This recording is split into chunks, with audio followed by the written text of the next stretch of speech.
Oh, that's dangerous. That is very dangerous. It spins around to the left. That's a tough look from Zatina Crusoe. What a great finish by LJ. Cygnett stars. Lauren Jackson. Set feed. Bang again. Bruce with the fall-away jumper. The way it's done by Mercedes Russell. Bam Bam, thank you, Sam. Rochi can from deep. So it all comes down to the final round, and as we turn for home, the top 6 positions on the Cygnett WNBL ladder are all still up for grabs.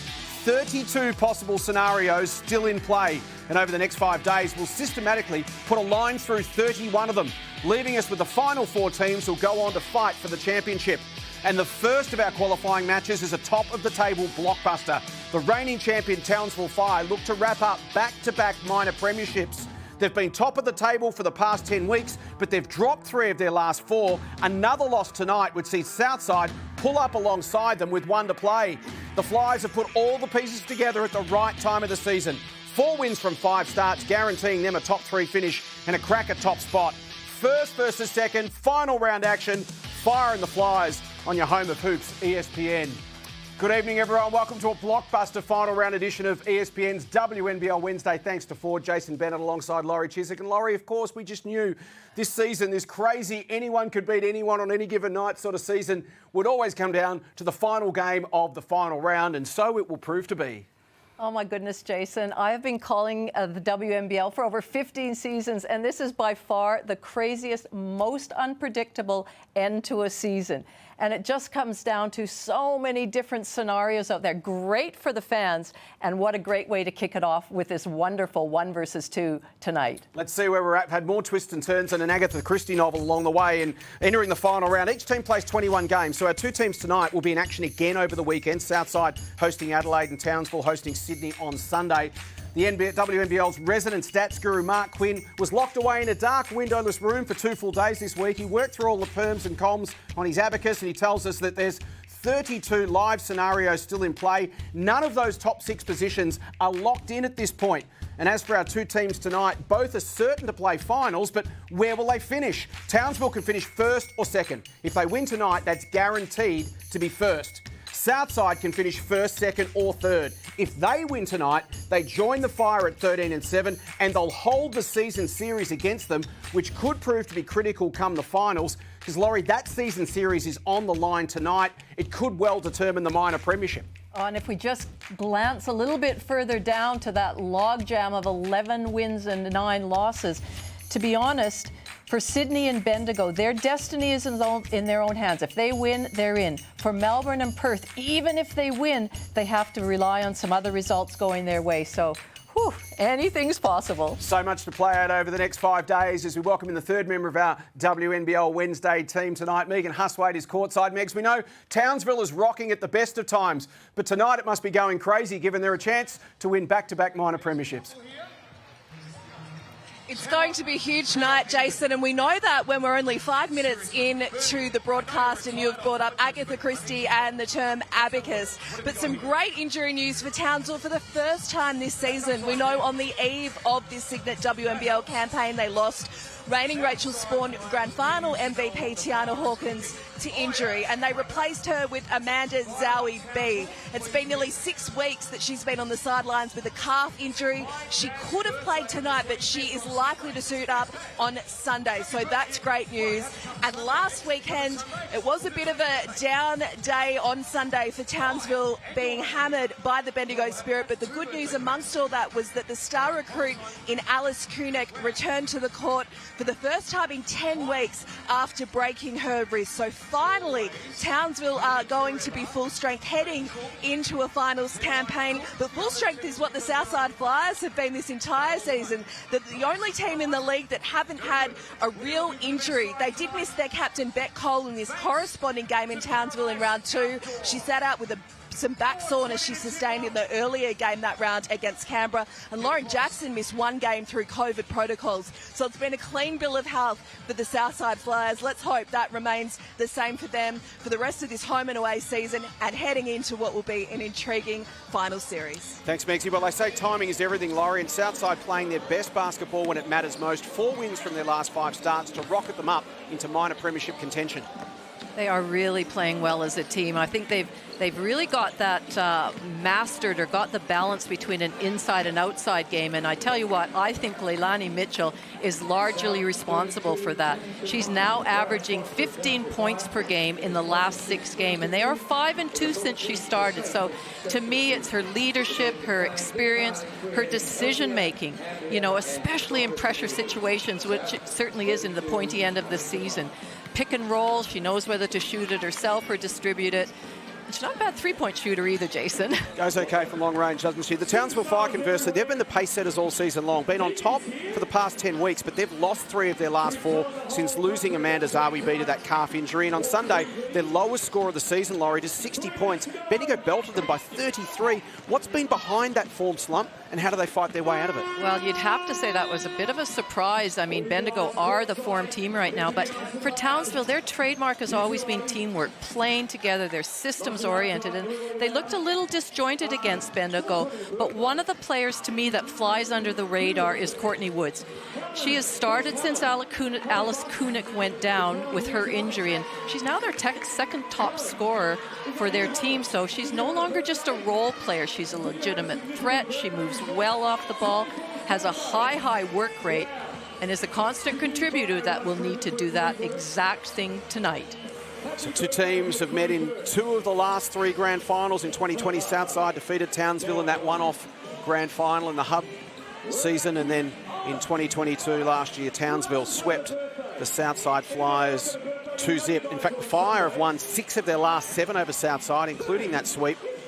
Tonight, the minor premiership and that season series on the line. Townsville win tonight, they are minor premiers.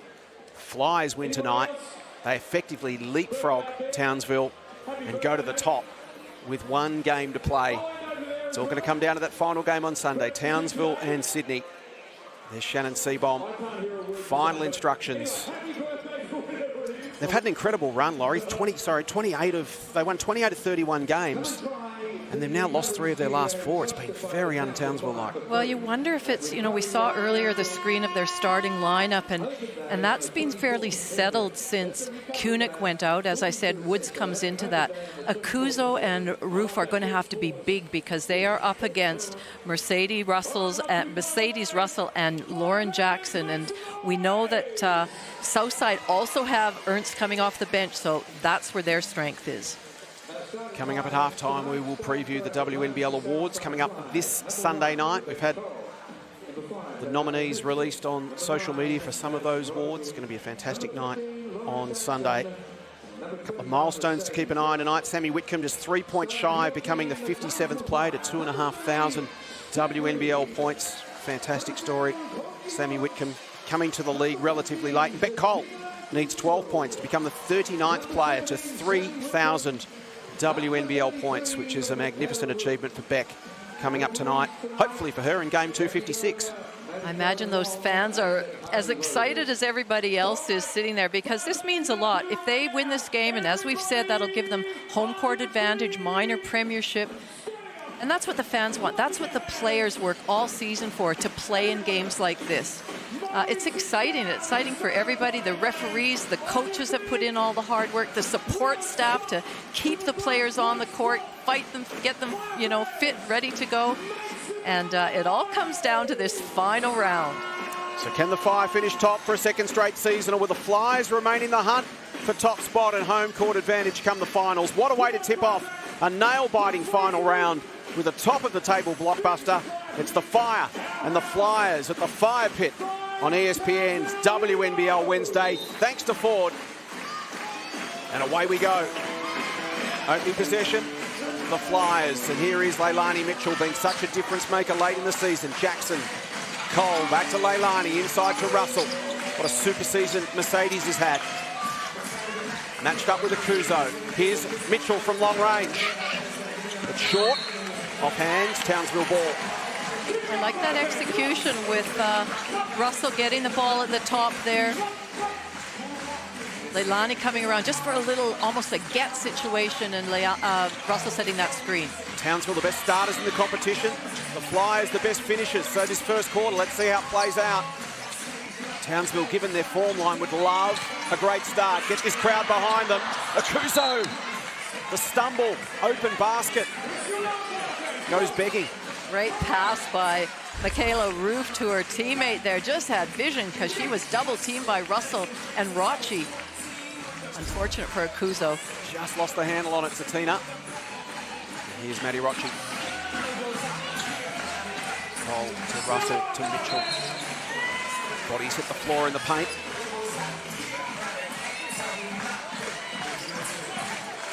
Maddie Rochi hitting the hardwood. I like that. That screen, that baseline screen for the big. If you set a really good screen, that's tough to fight through, and you need to fight through. Otherwise, it creates a mismatch down low. Mitchell with the inbound. Thought about Jackson. She's covered by Ruth. So she goes Russell, Rochi. Maddie goes herself and draws a foul. She does, and she drew that foul because she just had a slight little hesitation on her downhill drive to the basket, and that was just enough to throw her defender off balance, and she took it strongly to the basket and now finds herself at the line. So the added benefit of Cheryl Chambers switching Maddie Rochi and Leilani Mitchell, and Leilani starting and Maddie coming off the bench, is that Leilani's output's gone through the roof, Laurie, but so's Maddie's. In the little things, the rebounds, the assists, the steals, all her numbers coming up. She's actually playing more minutes, she's just not starting. Well, she's starting in tonight's game, and the thing is, when you have those two guards like that, either of them can handle the ball, either of them can swing into this two spot, so it's a really great 1-2 punch for them. Kuzo shows her handles. Ruth Woods has been dynamite. And there we go, and that's that three-point shooting we mentioned for her, shooting 41%, fourth in the competition, and that's what she's going to have to do and bring for this team tonight. She is sizzling at the moment. 17 of 29 in her last 3 games from the field, so going at well above 50%, Courtney Woods. She picks up a foul there. Sorry, it's great to see a player that has been elevated into the starting lineup and just embrace that and grow with that, and that's exactly what Woods has done. Cole. Jackson. There's Woods coming up with the rebound. Reed against Rochi.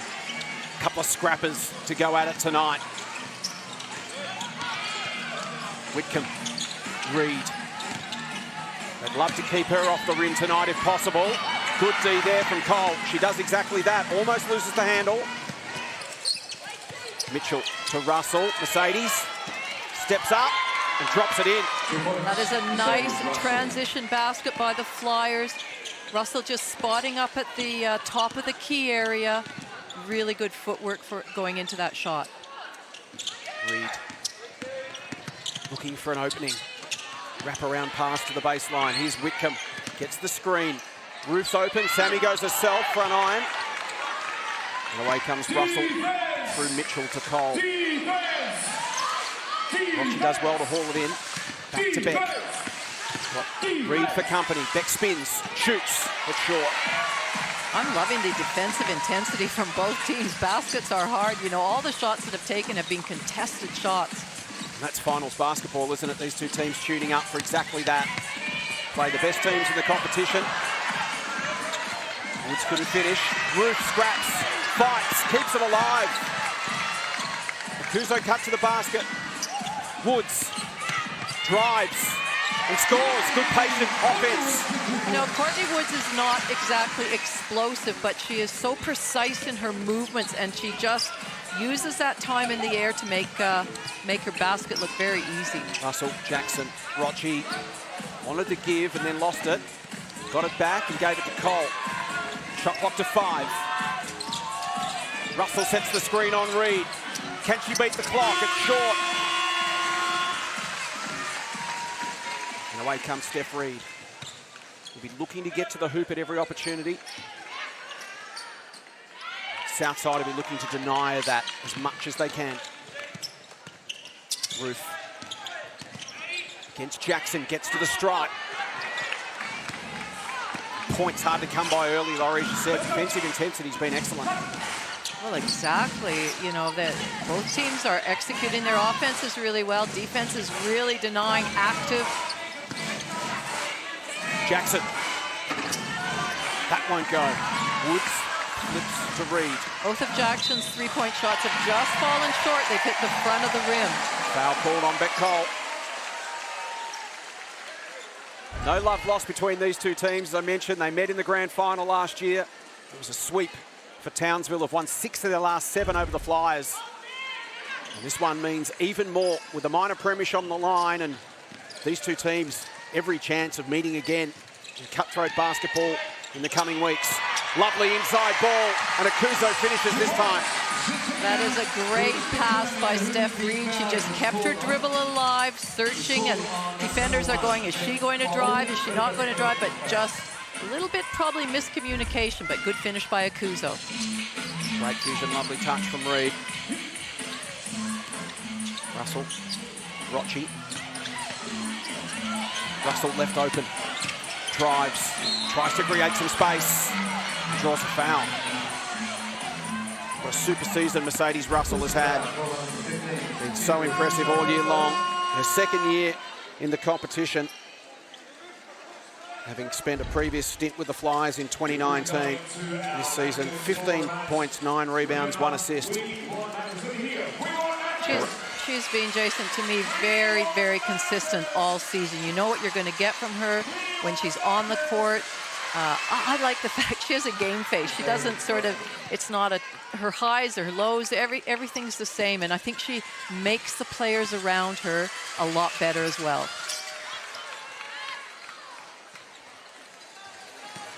One-point game as we approach the midway point of this opening term. Reed and Rocci continue their battle. Roof. Whitcomb almost for Rocci. But Akuzo gets it to Reed. Shot clock to 7. Wants the inside ball. Can't find Akuzo or Roof. And Southside did a great job of putting pressure on that passer and not letting it be an easy inside look. Mitchell to Russell to Rocci. Feed through to Mitchell. Good handles. Then pops it over the top for Jackson, and LJ's on the board. That was a nice little series of play. That was a bounce pass that Mitchell just had to catch, and a nice feed to Jackson. Southside hit the front. Whitcomb and Mitchell.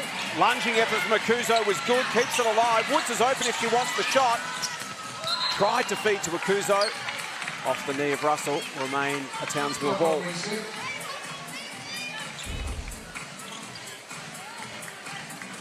Here's the foot of Mercedes Russell. As we head courtside to Megs. On Cole.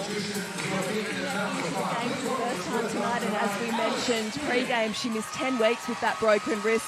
She's got a plate and 11 screws in it, which she'll have for the rest of her career. And she had a chat to Alicia Froling after the Bendigo game. Alicia had many wrist injuries and actually swapped her shooting hands. Not saying that's on the cards for Alice, but they certainly have a bit in common. Thanks, Megs. It was horrific timing, wasn't it? Not was ever a good time to have an injury like that, but Alice was just in super form. So she could be a really important piece of the puzzle in the coming weeks. Remain a Townsville ball. Both teams, especially Townsville, have just missed some baskets that they probably would normally make. And I think that's the pressure of this game. It is like a finals game.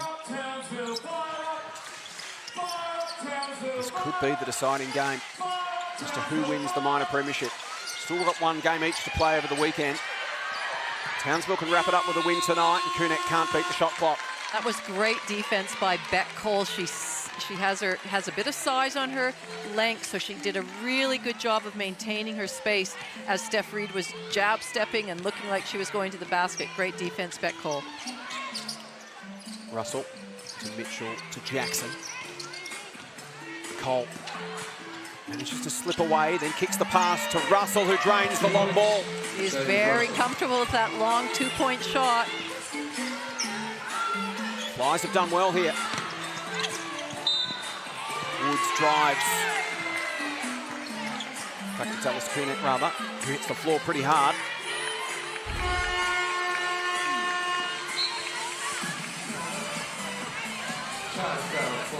Charging foul called on Alice Kunek. Cole taking the contact. As Jasmine Dickey checks into the game.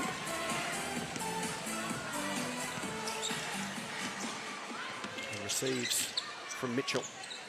Last time these two teams met in round 7, Dickey had 20 points, so she was very influential in that game.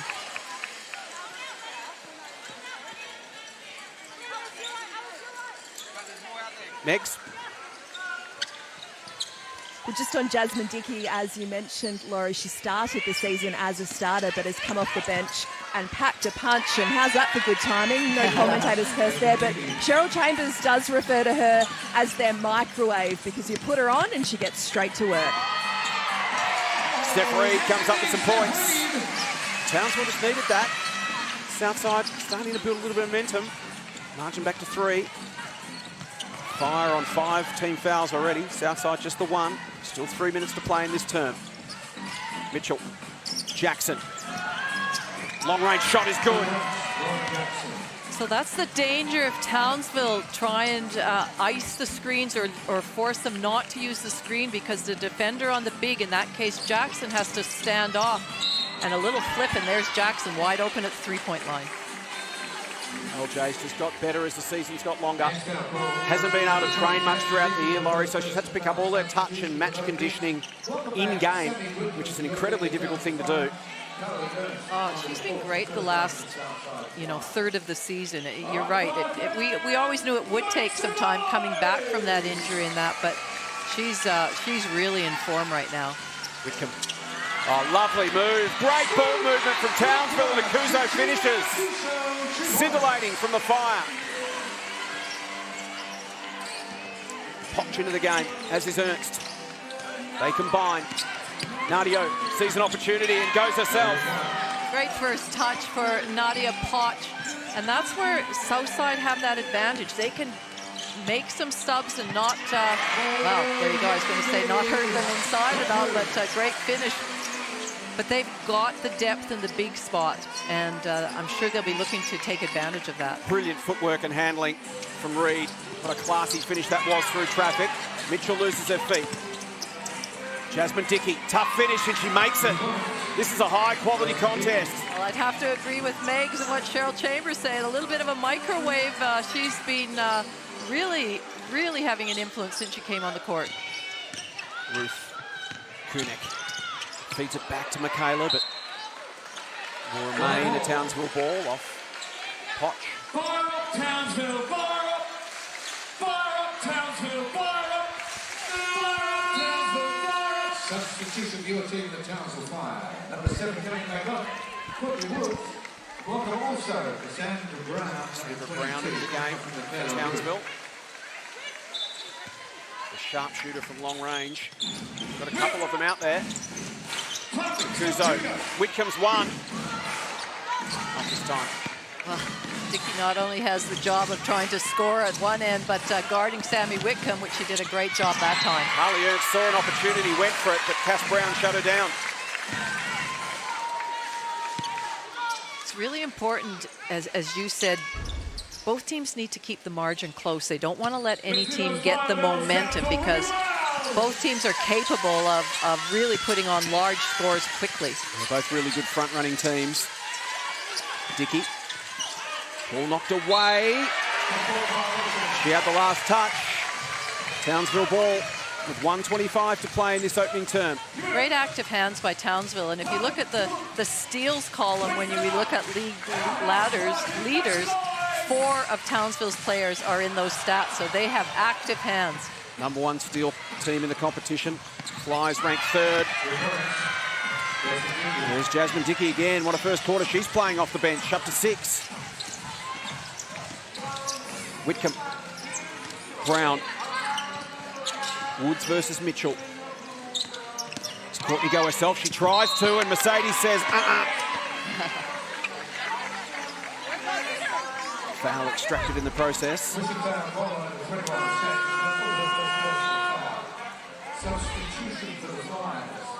So Courtney Woods has been in the centre of everything that Townsville's been doing in this opening term.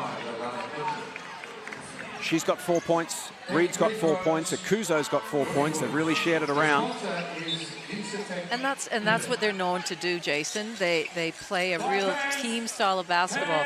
As I mentioned, they've got systems and structures in place to get open certain player at certain times, and it doesn't matter to them who scores at all.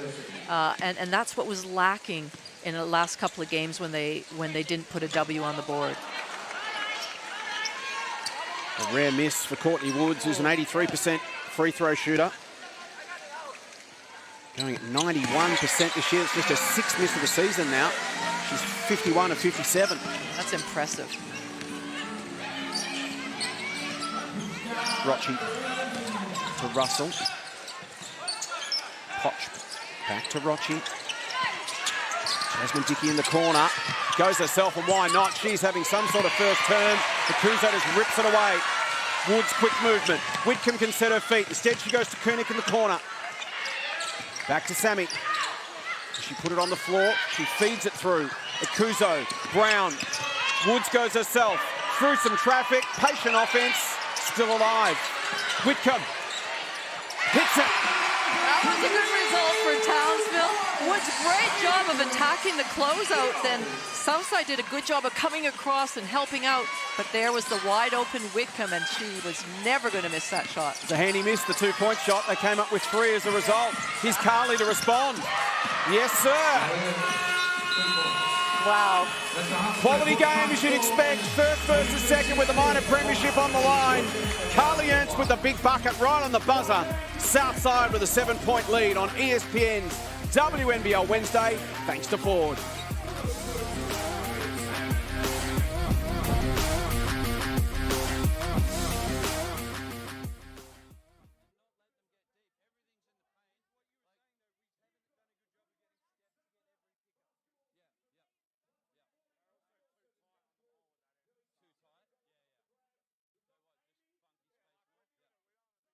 With the pressure. Yeah. Steph in for Alice. Yeah.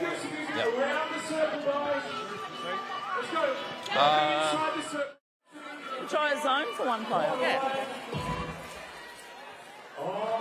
We're gonna stay like this. Now I think 5 down will be okay if we can get some run into it. Okay, they're up in our jock, so if you can set a screen and get your shoulder past the screener, we'll get through, and make sure you roll hard off that if they get past here. All right? I want to go a zone 1 play here. I want to go a zone. Where are you? The top of the baseline of a 2-3. Baseline? You guys are at the top. So remember, if there's any sort of screen, we're forcing it in here. The middle of the zone, you can just sit back here and take the contact. If they drive, that's the one. We put a hand to it. That's the one we're going to do. Last time, Slims stepped up and stood there, but the shooter went to the corner, so we have to drop all the way down to the corner. Yeah, if you see that Slims come to the ball and this person's rolled, you can roll with them. The top of the screen, you two. Yeah, but one of you guards, if that happens, just roll with them. Don't let up, girls. Yeah, one play of zone, then we're back to our normal stuff. Here we go, Southside. Circle, step ups, get to the other side. Good job, Slim.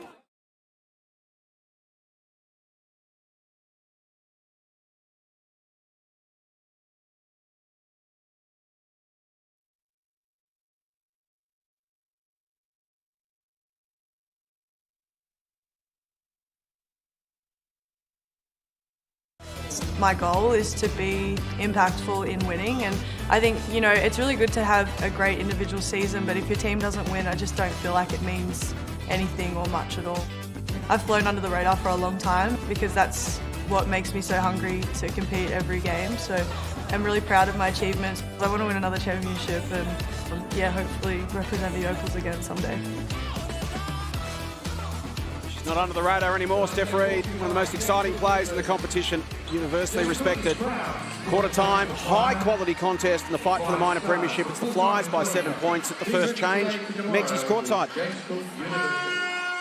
Steph Reed back into the game to start this second quarter. Shannon Seaborn's message was that he wants them to play hard, but just be careful with the space, and he wants to see them contain the ball a bit earlier. I caught the final message from Cheryl Chambers, and that was that they will go with 1 play of zone before returning to their, and I quote, normal stuff.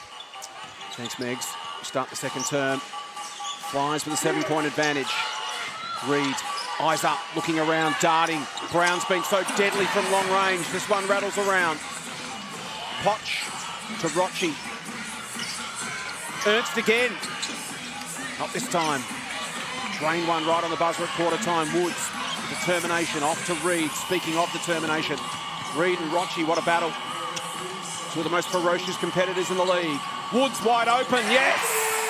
She is having a game, Courtney Woods. I wonder if she knew that we talked about her at the beginning of the game, but, you know, if there's been a couple of drives and then that three-point shot. Jasmine Dickey, you mentioned the last time they played, she was a problem for Townsville, and she looks to be one tonight.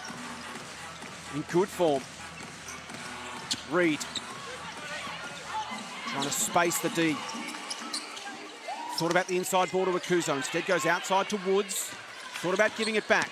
Courtney puts it on the floor. Goes against Potch. Finishes. She just has that little bit of hang time where she can make that decision and make the defender make a decision. So good at finishing. Not easy to shoot over Nadia either. Oh. She's being harassed by Reed, who comes up with it. Does Russell contest? She does. Steph pulls out. Got some options. Whitcomb to the corner. Brown. Akuzo versus Ernst. Zatina backs her up. Carly slaps it away. Foul called. Didn't like the call, Carly Ernst. Here's another look, Laurie. Little reverse layup going baseline. Oh, I think she got her arm there pretty clearly. Players are going to plead their case pretty much every call, Jason. You know what I found interesting in the first quarter was that neither team called a timeout, neither coach. So they now both have 2 timeouts left in this quarter if they want to use it. But I think the flow of the game sort of dictated that they were just letting the players play. Zatina Akuzo having a career season. 71% from the free throw line, 63% career. It's been an issue for her. Goes 1 for 2 there. Ernst. Marching back to 3. Cole. Back to Carly. Dickey. Cole. Russell versus Akuzo. Shot clock to 10. Rochi wraps around, gets open. Little floater is good. She had to work so hard because Sammy Whitcomb was looking to deny her, and she just brushed her player off, brushed Sammy off of Russell, and was able to find herself free. Woods to Steph Reed, back to Courtney Woods. Thought about the inside to Akuzo. Well done, Whitcomb. Gathers, knew that wasn't going. She was going to follow the shot in, but it falls into the hands of Ernst. Dickey has got Beck Cole to the top of your screen. Rochi versus Woods. Maddie looks to use the screen of Russell. Back to Carly. That's where she hit that one from at quarter time. That's her spot. She shoots that ball with such confidence. She loves that three-point line, and so she should. She's a great player from there and has been throughout her whole career. 36% career, 36% this year as well. Woods. What a game she's having, but not this time. Shot a little heavy. Away comes Rochi. Dickey cut towards the basket. She'll go back to Russell. Cole. Mercedes. Spinning, shooting. Tidied up by Dickey. Those second chance opportunities, offensive rebounds, are going to be crucial for both teams. Cole. To 4, and away comes Reed. Carly fouls. Steph wanted unsportsmanlike. So Steph Reed did a great job of, if you've got a bigger player on you or somebody that can block it, if you can go into their body, it really limits their being able to block it. And that's exactly what Steph Reed did, and really gave Ernst no choice other than to foul her. You mentioned the rebound battle, Laurie, really critical. Number 1 offensive rebounding team is Southside. Number 1 D rebounding is the Fire. It is midway through this second term. It's the Flyers by 8 on ESPN's WNBL Wednesday.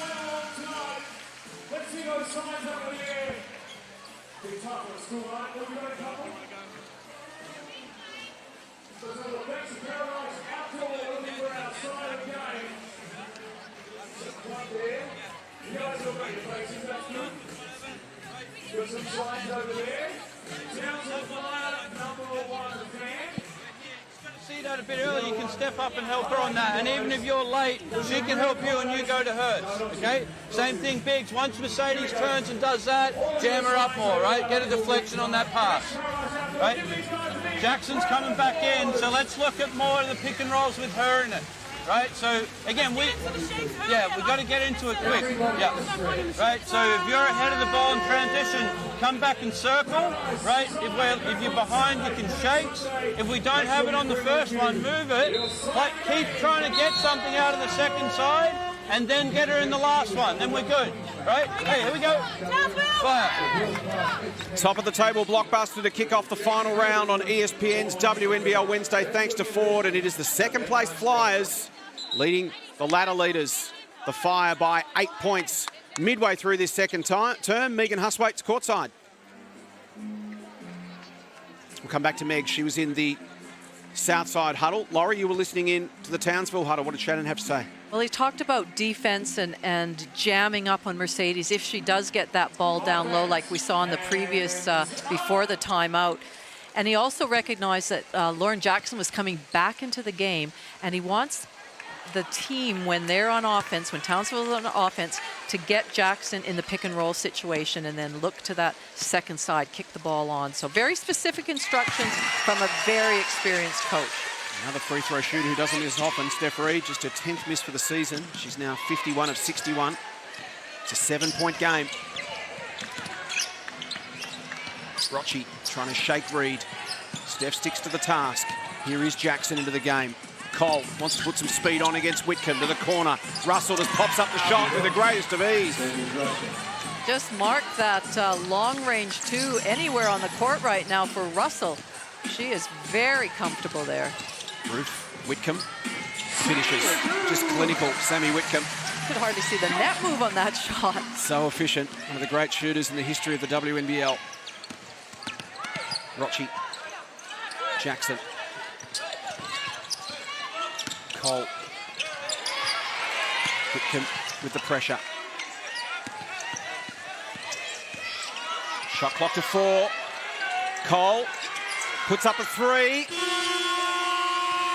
And Kuzo beats Russell to the board. So a chance for Townsville to eat into this 7-point deficit.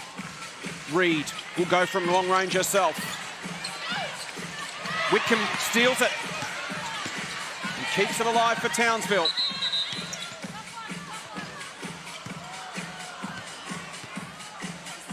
Play halted. It's a clock issue. Megs. I can hardly hear what's going on because the cowbells are in full force, especially when something... Cowbell. Whitcomb for 3. Not quite. It was a shot clock issue. It hadn't reset itself. And away comes Leilani. Still a 7-point game. Hard to get an uncontested shot right now. Look at the pressure. Ball carrier at both ends. Just a defender in their grill at all times. Leilani, great change of direction and change of speed and a lovely finish from the veteran. She's on the board tonight. Flyers out to a game-high 9-point lead. A little bit overzealous there, Maddie Rochi. Of course, you want to get up and in at Sammy Whitcomb because we know she doesn't need much space to shoot the ball, but just a little bit too close. Reed probing as always, looking for an opportunity. Ruth, difficult shot off balance and whisked away by Rochi. Cole to the outside. Does she go herself? She does. With the floater, it's heavy. So Tina cleans it up. Reed will take Rochi on and finish. Again, a really nice transition basket. Reed just recognized the defense maybe wasn't quite ready. Everybody was still pointing and matching up with players. Really nice take. Rochi to Russell. Get Cole. Can she get on the scoreboard? Knocked away by Kuzo. Here comes Woods. Townsville starting to build a bit of momentum here. Nice feed through to Courtney. She's having herself a game. She's up to 12 points. on 5 of 8 shooting. Margin back to 5. Townsville steadying the ship. Well, I really like the push by Townsville those last couple of times down the floor, and it was a real team effort with players streaming down the outside, and that last one is Courtney Woods finishing off. The Fire just starting to build some momentum. Timeout called. Cheryl Chambers with a chance to address her troops. They hold a 5-point lead. This timeout brought to you by CTM Sport. Here to transform your team's travel experience. Leave all the hassles of the off-court arrangements to CTM, the experts in sports travel management. Get the edge at ctmsport.com.au. Right. But if you go from one side to the other and back, we've got a good shot every single time. So if you don't get a good shot early, just keep going at it. We're going to go horns, nose, first play. Okay, so Loz, Mercedes, Jazz here. We're going to throw it into here. Oh, sorry, dribble off. We're going to get the hand off. Slim's going to go through. You're going to follow, and we'll go. If you happen to be in the wrong spots, don't worry. Here we go. Southside. Thanks, Cole. Thanks, Maddie. Laurie, please interpret. Well, Cheryl was saying that she's confident if they keep the ball moving, if they reverse sides, that they're going to get a nice, easy look there. And then she set up a play, a horns play, put her players into the positions that she wants them. It's Southside's ball, so we'll see if they can execute what the coach has asked. So the defence from both teams, this has been intense. It's been up and in the whole night. Southside shooting at 56% from the field and the Fire at 48%. So that shows how good the shooting has been. Given there's been very few uncontested shots. It's great D by Steph Reed, and now disrupting whatever play it was that they were going to run. They have to now call a different play from the sideline. Dickey. And away comes Reed once again. Everything going through Steph Reed. Whitcomb. 5 points so far for Sammy. She goes inside. Kunek wants to work on Jasmine Dickey and does. Classy finish from Alice. Just recognized she had a slight height advantage over Dickey and really took her time backing her down. Gotchi to Jackson. LJ hits a long-range shot. Again, that one, the net hardly moved on that, and you don't want her, if you're a Townsville fan or player, you do not want her getting comfortable out at the three-point line. Meg Jewell with Shannon at the last time out. How was his mood? Yeah. The energy has definitely lifted within the stadium, but also the Townsville group, and Shannon really praising the team for the way they've fought back. Just noting that Alice Kunek, when she does come off for a sub or during a timeout or break, does have a heat pack on that wrist. She noted that there's been a lot of stiffness with that injury as she gets back to shooting, so that's something she's tending to during this game. Thanks, Megs. Ruth and Michaela from long range.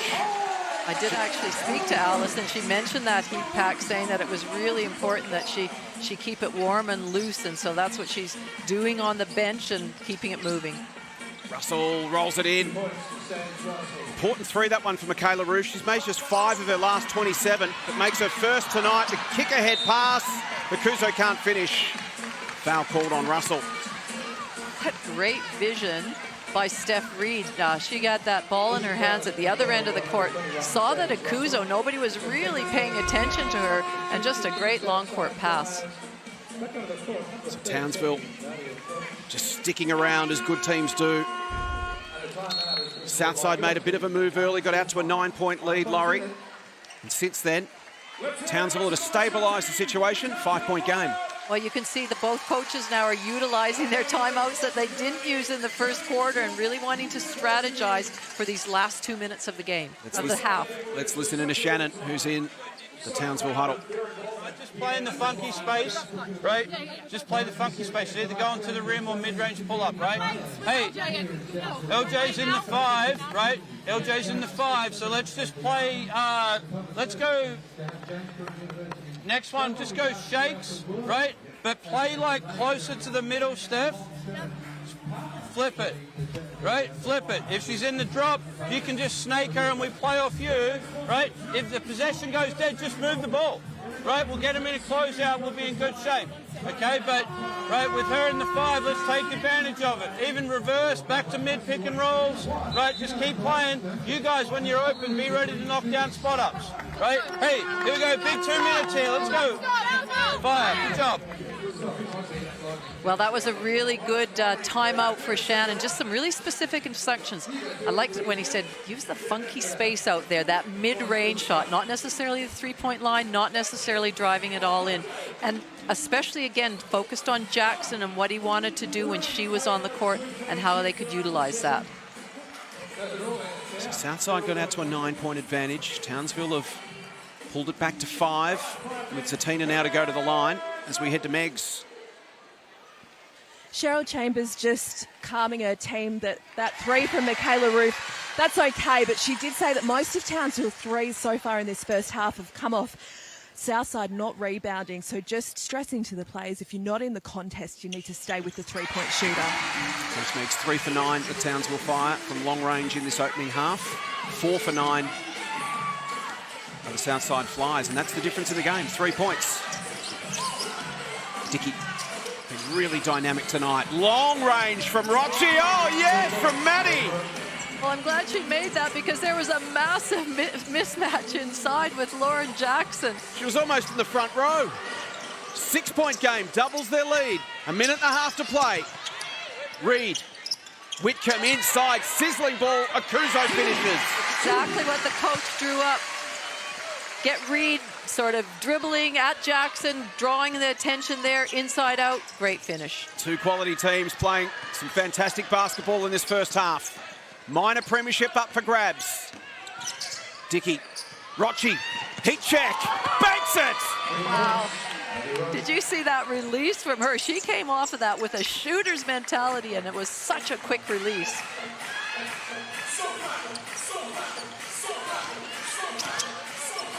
Reed, Michaela feeds it inside. Akuzo gets it to Kunik. Shot clock to 5 for Alice. Puts the shot up.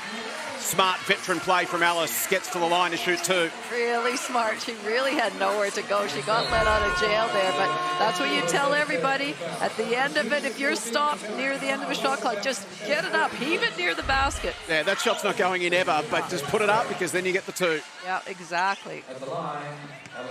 And she is a veteran, the 33-year-old, playing her 13th season in the WNBL. A 4-year hiatus when she was playing in Europe. She's had a fantastic career, started back with the Nuttall Inspectors through their junior program, won a championship in 2011 with the Bulleen Boomers as they were at the time. She's represented the Opals at the Com Games, the Asia Cup, 3x3. She's played in France, Poland, Hungary. It's great to have her back in the WNBL. What a resume that is, you know, and I know at the start of the season when she came back to play in the WNBL, she just felt it with the time was right. She wanted to come back and be at home, and hasn't, you know, it was so unfortunate she got that wrist injury, but it's equally great to see her back on the court now. Her 6th WNBL club, 2 stints at the Boomers. She's been at the AIS, the Boomers, Dandenong, the Boomers, the Lynx, Sydney, and now Townsville. Margin sits at 7, final minute of the half. Leilani wants some movement. LJ posts up against Akuzo. The help defence came across, but LJ gets the job done.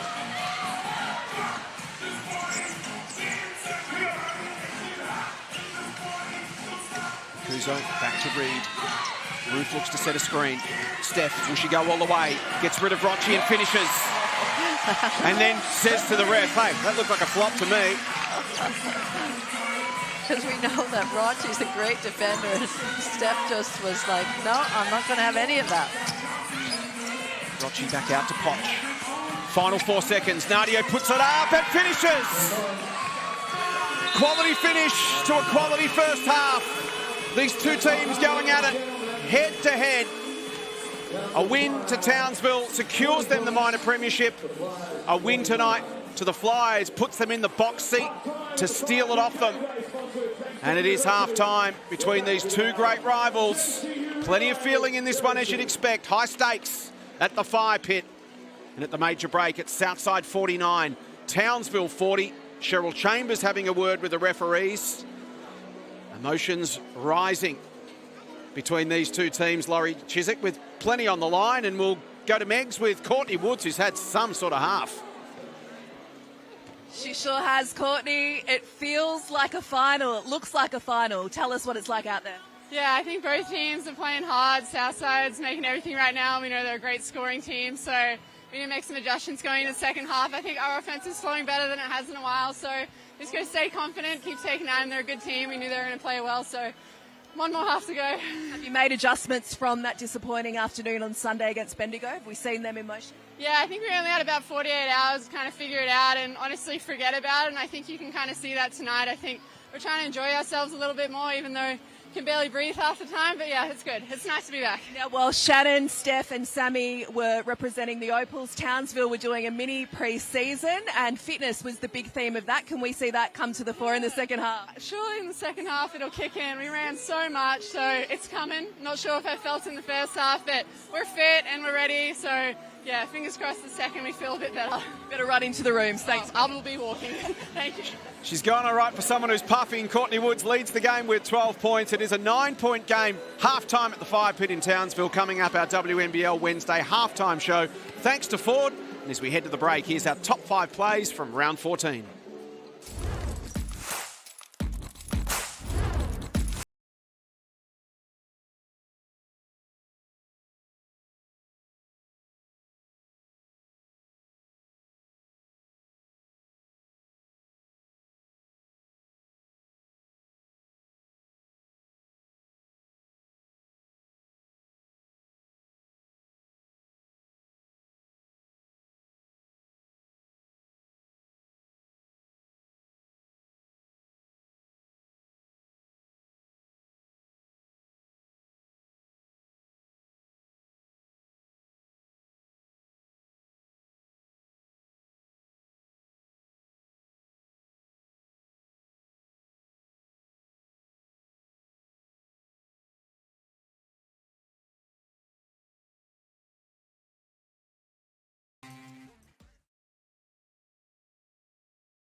Yeah, you want to do it yourself?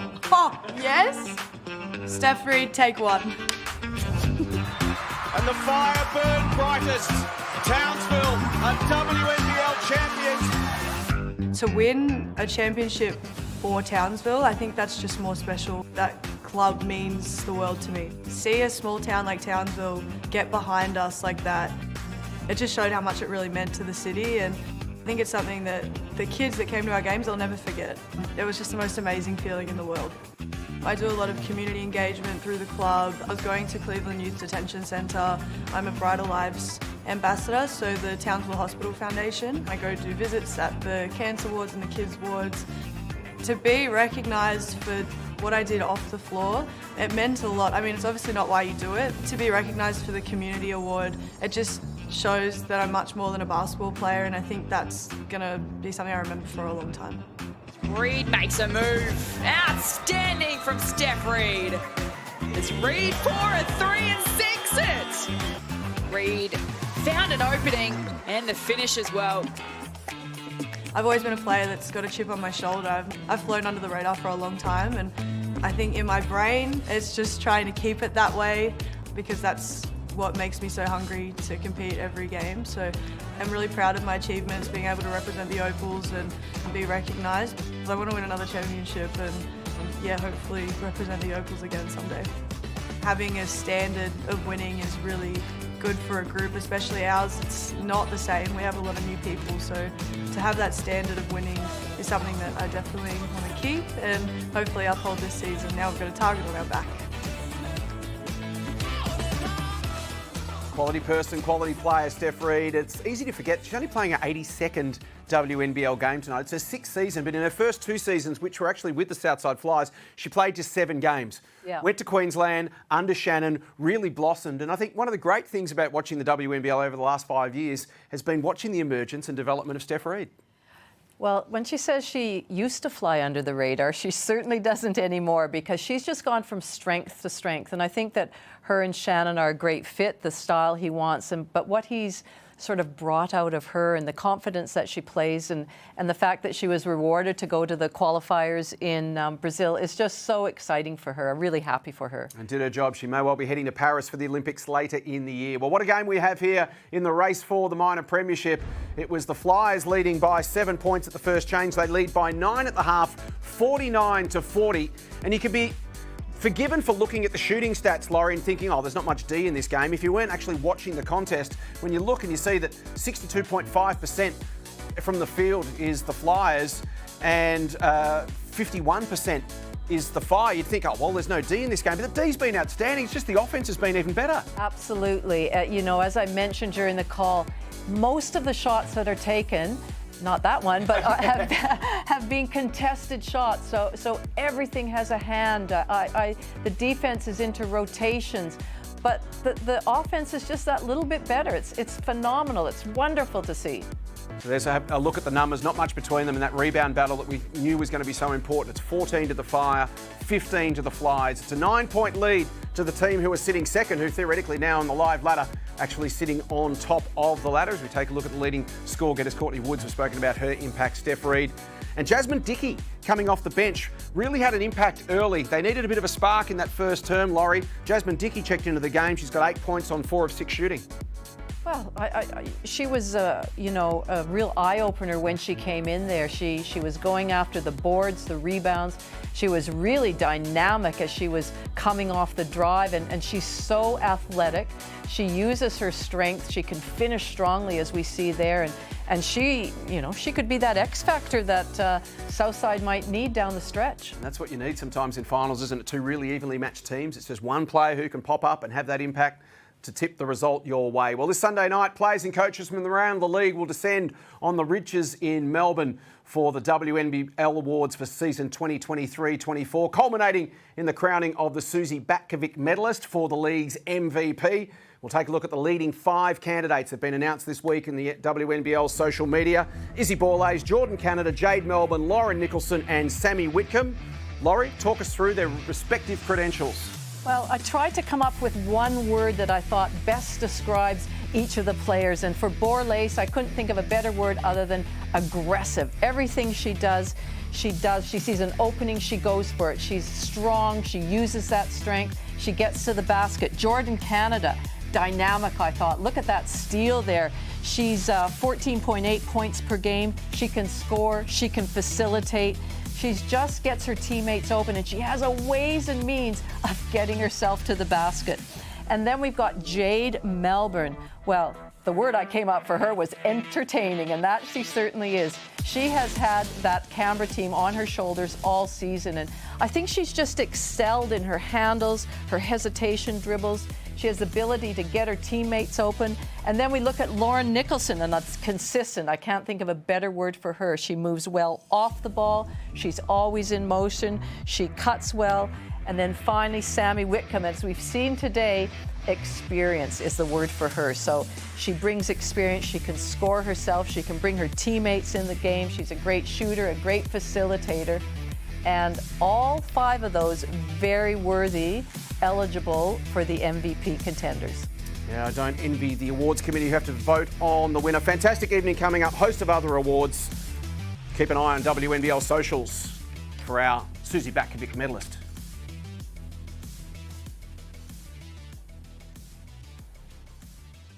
Take a break. That wraps up our halftime show. Thanks to Ford. Third quarter action coming up next.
Hi, I'm Sammy Whitcomb, and this is Harper. And I'm Steph Reed, and this is Frankie. And we're here with Ford Aussie Hoops, and we're gonna go have some fun.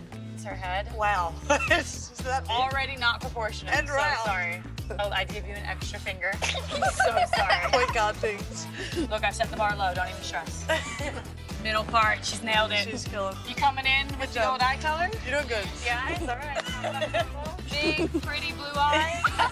It's going through the legs. It's going Oh, through the yes, legs. she knows me. Like, signature it up right next to me, because we're the ones who did that. I really like my hair. A little love part. There we go. There it is. Yep, Boom. that's me. Ford Aussie Hoops, Ford great supporters of WNBL Wednesday on ESPN. If you've got youngsters aged 5 to 10, log on and register. They will have a ball. Speaking of having a ball, Megan Huswaite's courtside. I am having a ball here at the fire pit. Just had a quick chat to Karen Mitchell, the assistant coach of the Southside Flyers, a former WNBL player herself, and the message from Cheryl Chambers at halftime was to get it through hands and just return to that first quarter defence they produced at the start of the game, and no more O-boards for the Townsville Fire. I then caught the end of Shannon's address to his players, and defence was also the focus for the Fire to lock into it. He said, we're not going to get the lead back in the first few minutes, but let's hang tough. They certainly did through the second quarter. As we start the second half, the Flyers by 9. They led by 7 at the first change. Early foul on Whitcomb, up and in on Maddie Rocci. I like it when Russell goes to set a screen. She'll adjust her stance to get it at a good, really good angle for the guard to come off of.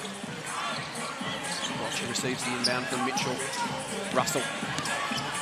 It's Akuzo off balance, goes to the hoop, drives and scores. You don't often see Russell put it to the ground. She's, especially in the first half, we saw her shoot some nice mid-range shots, but she's very capable. Just so versatile, isn't she? She's got all the tricks, can score just about every way possible. Whitcomb tries to shake Rocci and does. Can't finish, and Mercedes comes up with the board. Receives it back now from Rocci. Cole to Maddie, pressured by Reed, up and in again. Foul called. We're seeing the full extent of Mercedes Russell's skills in this early part of the third term. Laurie, just speaking of the MVP awards at halftime, all guards in that final 5. Did that surprise you? Well, it did a bit. I'll have to say that it did. You know, I think somebody like, you know, Russell here, as we see her with the ball and trying to make things happen against Akuzo. To me, she's had a really consistent season throughout and been really influential. And, you know, you talk about Brianna Turner, the best shot blocker, rebounder in the competition. So, but the awards committee, that's what came out of it. What they picked was the top 5 guards, and there are some very capable people on that committee, so I'm sure they will have done a great job. A little win there for Zatina Akuzo over Mercedes Russell, who was called on the travel. 11-point lead, the biggest of the game so far for Southside. Rocci wants to extend it. Whitcomb hauls it in. High bounce, gets rid of Rocci. Roof wants to get it to Woods. Does she work it back or go herself? She goes herself. Michaela's there to keep it alive. Ends up in the front row. Jump ball called. Such a gritty glue player, Michaela Roof. Well, she hasn't. She's been a little bit quiet this game. I think that's her strength right there, going after the boards, creating havoc, trying to come up with second chance opportunities. Inbound from Woods to Roof. Gets Jackson off balance. Back to Courtney. Back to Akuzo. Woods to Reed. Shot clock to 3. Reed goes herself. Then kicks it out. Has to put the quick shot up. Well, that was putting a lot of pressure on Michaela Roof, that last pass by Reed. I think she could have just gone up herself. Rocci to Mitchell. Important minutes here, particularly for Townsville. This leads just at a dangerous 11 points. Mitchell, a behind-the-back pass. Jackson, bang! Again, that's that drop situation where the big comes off and is worried about what Leilani Mitchell's going to do. You cannot leave Jackson open at the three-point line at the top. That is her favorite shot. 14-point lead to Southside. WNBL Wednesday, thanks to Ford. Go, Fire, go! By Poppy. Yeah. It's nice to have all them categories Late going switch, on. fucking switch. Right, that's it. Right, hey, we've got to stick to the plan. Right, stick to the plan. On offense, same thing, right? We've got 2 good shots. They didn't go down. That's okay, right? Let's go out of this, go 33. Right, 33. Okay, so Sammy, you curl, right? You curl the stagger, get short corner, right? Woody here, right? She's setting that pick. So once Steph gets it back at the top, right? We've got the floppy action. Play out of that, okay? If we don't get it, go to the baseline, step up, right? Look at the pocket passes. Now, hey, again, don't let the scoreboard determine how we play. Stay locked into what we're doing. Fire, here we go. Right.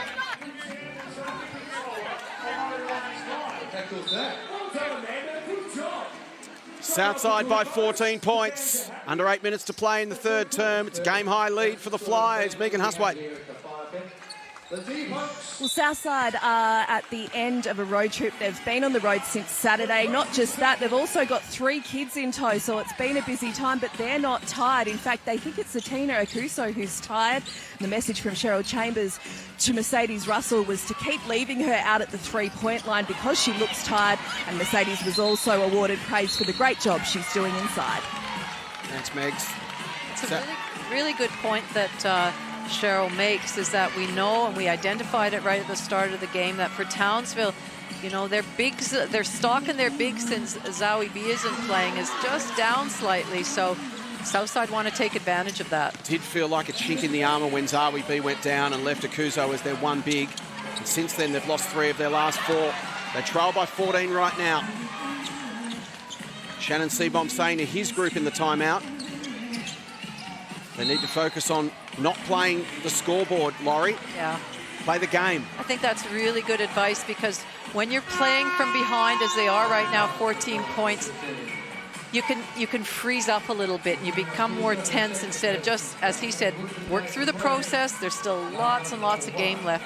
And we know, and we've seen over the course of the season, how momentum can swing and games can change and teams be behind by 14 points and catch up. So really good advice from Coach Shannon Seabon. Megsy. And they guard as well too. Do you come? We'll come back to Megan in a moment.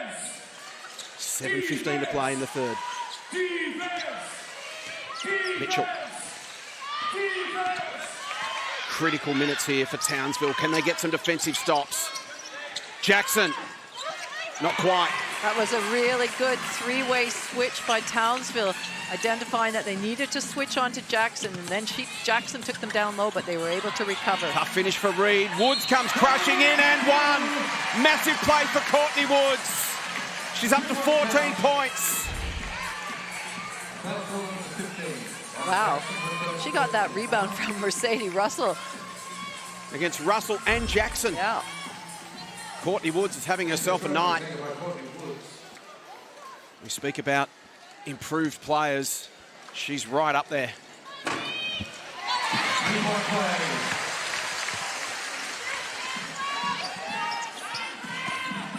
Mitchell. Margin at 11. Rochi being harassed by Reed. The screen from Jackson. Maddie looks at her options. Cole wraps around, runs in a roof.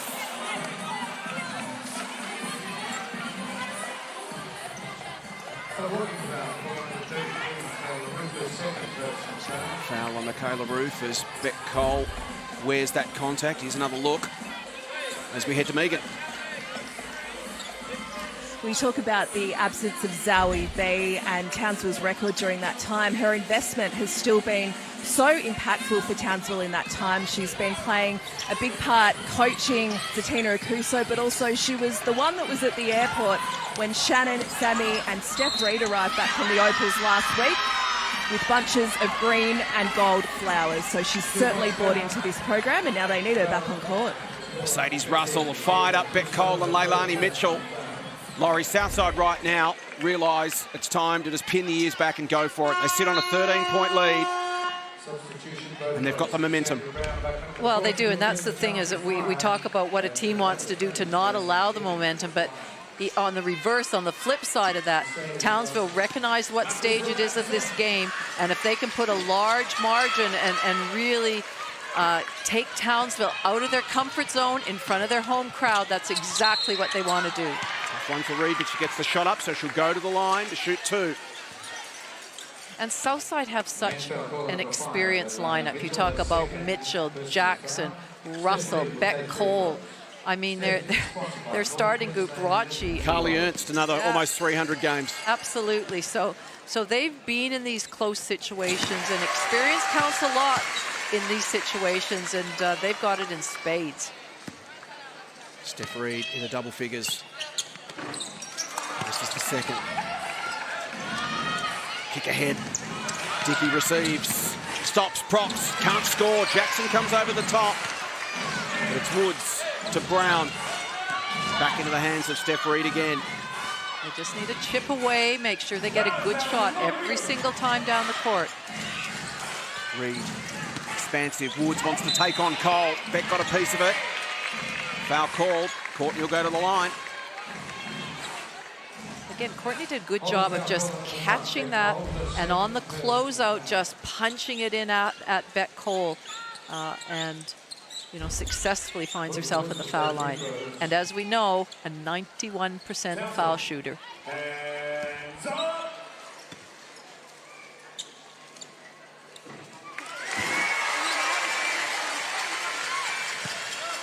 Beck Cole's been a bit quiet this game, 0 points so far. Just the 3 shots for Beck. Yeah, a couple of turnovers, a bit uncharacteristic for her.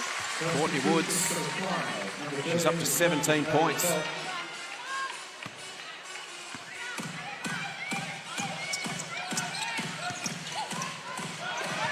Dickey, pressured, Woods, turnover. Great, just some little bit of extended defense. Nothing that Southside really shouldn't have handled well, but just went off Potch's foot, and now we see that it's Townsville's ball. They could come up with some points here, Laurie. Suddenly the momentum starting to shift back their way. Southside led by as much as 14. Chance here for Townsville to get it into single digits. Roof against Jackson. Reed gets a bit of space, gets a look at the rack. 8-point game. That's exactly what they need now. Shannon Seaborn at the last time out wanted them to really lock into defense. So now a couple of important sets for Southside to keep their scoring momentum flowing. Potch works on Cygnett. Travel call. Townsville crowd getting behind their team.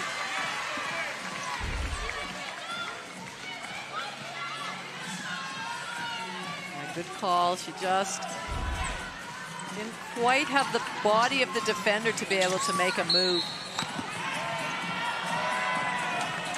Foul called, the moving screen on Brown.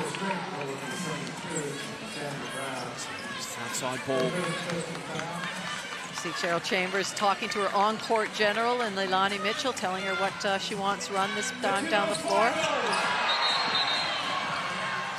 How was this one called? Contact, heavy contact between Russell and Roof. Townsville came away with the ball, but the foul's going to be called on Michaela, so it will remain a Southside ball. Again, just didn't quite have her body square as a defender, and that is called a block. So she joins Zatina on 3 fouls. Townsville in the penalty, so Mercedes Russell will go to the line. 5 minutes to go, so now every foul is a penalty, is a free throw. So that's something that the Flyers will make note of and most likely look to attack the ring. Important momentum stopper here. Russell up to 15 points. They've had the answers a couple of times tonight. Townsville have looked to surge and try to eat into the lead. Just felt like they were starting to build a bit of momentum themselves. Southside again get it back out to 10. Reed. Always hustling. Decides to go herself. Big bucket for Steph. She's up to 15 points. Russell Potch. This game just going up a gear. Mitchell against Reed. Screen comes from Russell. Leilani to Jackson. Lauren from long range. Just grazes the iron. Well, that's a big basket and a big stop by Townsville. The crowd are right into it now. The players sense something happening. You just see a little bit of frustration, but that's the thing about Southside. Now we see Carly Ernst come on. They don't lose a thing with the three-point shooting. Margin 7. Game delicately poised with 4 minutes to play in the third. Reed has got Woods trying to create some space. She goes the other way. Brown back to Reed. Steph go herself. They isolated her one-on-one with Mitchell and she took it. And isn't she pumped as she runs to her teammates and gets high fives all around from the bench players.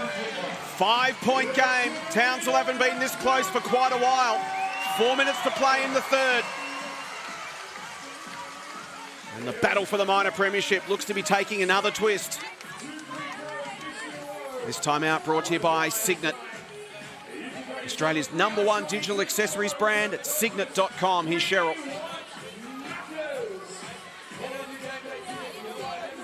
And we keep moving the ball. We're going to go 1-up-5 next time. Now, they might press. If they press and we can't get into 1-up-5, don't worry, we just move, we run circle, we run whatever. We just go straight to the 5-man. Yeah, so you are this person, the 5-man, you're going to come up here. Slim, you're this one that's getting the back cut. Everyone else knows what you're either there or there. You guys just in a normal 1-up here, okay? So we get a score here and we defend, all right? Here we go. Southside. Come on, let's go. So questions being asked now of Southside. They made an early move. Look at those top scorers, Woods and Reed, both now at 17 points. Russell and Lauren Jackson with a sneaky 13. Well, that's those three-point shots that she's taken. A couple at the top of the key there left wide open. I think Townsville have made that adjustment now and switching on her in any on-ball screens, but yeah, she's you can't leave her open there. Megs was listening in to Shannon. Yeah, and the switch was definitely the focus for Townsville, getting that off both Leilani Mitchell and Lauren Jackson. But Laurie, you mentioned the crowd. They've gone to another level, and this will take them to one more. 3-point game, back to within one possession. Southside led by as much as 14. Russell loses the handle and then gives it away. Reed tries to get it back. They mad scramble mid-court. Steph's got possession. Jump ball called. That is desperation from both teams. Almost a turnover from both of them there. Bodies diving everywhere. Well, they're fighting over the ball, the game, and the minor premiership, Laurie. It's all up for grabs. Oh, my goodness. Well, you have to give Townsville full credit. It really looked when Southside were up by 14 points that they were just going to kick on with that. And Shannon Seabone said, don't worry about the clock, don't worry about the scoreline, get through our process, and that is exactly what they have done to bring this game back to 3 points. Chance for both teams to just catch their breath. The really important 3.5 minutes. Can Townsville catch Southside and blow straight past them and open up a lead? Or can Southside re-establish a little bit of a buffer to take into this final term? I think the Flyers have to take advantage that the Fire are in the bonus already, so every time there's a foul, the Flyers would go to the line. Mitchell to Cole, no space to work in. Jump ball called again. Amanda Zawi-Bean loves it on the bench. She's been their chief cheerleader tonight. Out with a calf injury. They've lost 3 of 4 without her. Another opportunity here for Townsville to potentially tie it up. Kunek provides some movement. Gets a screen from Brown. Now to Reed. Tries to put Cole on skates. Can't finish. Brown crashes in. Beck comes up with it. Mitchell. Big ball. Can't finish. It's still there. And Roof controls it.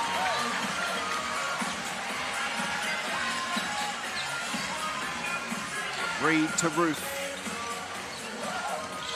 Feeds it to Woods. Potch, important, got a hand in. And Mitchell could get it to Rochi. Tough to come up with some points right now. Both teams at maximum intensity. Potch, lovely weighted pass. Russell the finish. Really great work by Russell. Really sealing hard, making position, keeping position, shouting for the ball. Felt like such a big bucket, didn't it? Now it's back out to 5 again. They couldn't draw level. Reed tries to bring them back within 1 bucket. Gets her own rebound. She's doing everything at the moment, Steph Reed. Inside 2 minutes. Draws a crowd. Brown. Kunek. 1 second. Alice can't go. Great defense by the Flyers. Just forcing that unbalanced contested shot by Alice Kunek at the end of the shot clock. Southside had some more points here. And just turn that surge around. Up by 14. Back within 3. Sits at 5 right now. Cole. Potch, does she take on Brown? She does, and comes up with a score. How athletic is Nadia Potch? She just took that baseline, nice reverse layup, and a really great settling basket for the Flyers. Impressive 90 seconds from Southside. They've shown composure and poise. Back out to 7 points, and Mitchell comes up with it again. What a finish to this third term from the Flyers.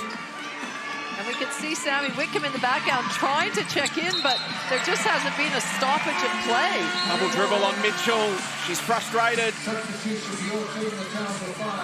This last 54 seconds, so important. Townsville needs some points.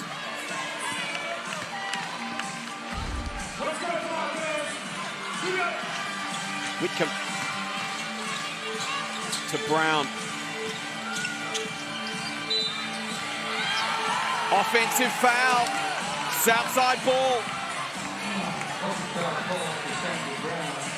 Cass Brown just looking for some clarification. Here's another look. Laurie, your thoughts? I'm not really sure. I'd be a bit confused if I was her as well. Potch, lovely footwork, can't finish. Opportunity here for Townsville. Roof. Got to come up with something here. Kunek shows, goes, doesn't finish, knocked away Roof. Southside ball. No time left on the shot clock. It'll go dead. And Southside, if they want it, can take the last shot. It's been really impressive. Oh, I would think that would be the decision that they would want to do. Just wait, get the ball in Mitchell's hands, get a high pick and roll for her, or Maddie Rochi, and just get the last shot of the quarter. Rochi has it. Steps across the line just in time. Mitchell tries to swat away Woods. What can they set up here? Mitchell to Potch. 3 seconds. Nadio drives and finishes. Beautifully worked from Southside. That was championship basketball. The last 2.5 minutes of that quarter, Townsville were coming at them. Their lead was under threat, and somehow they've turned it around. They lead by 9 as we turn for home on WNBL Wednesday, thanks to Ford.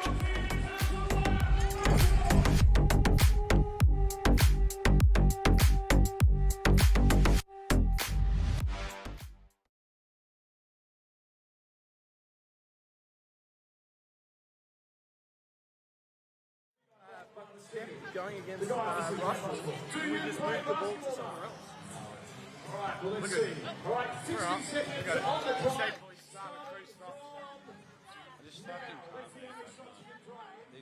I just need a second because I fucking can't with these guys. Like.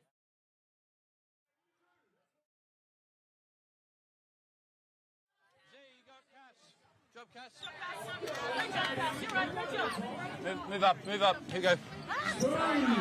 Hey, good fight back. Right, good fight back.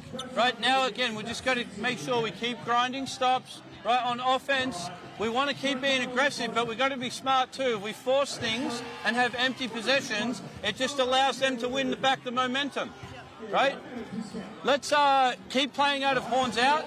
right? So especially if like Cole's picking you up and Lay's picking you up, right? Bring you into it, set the screen so they switch, right?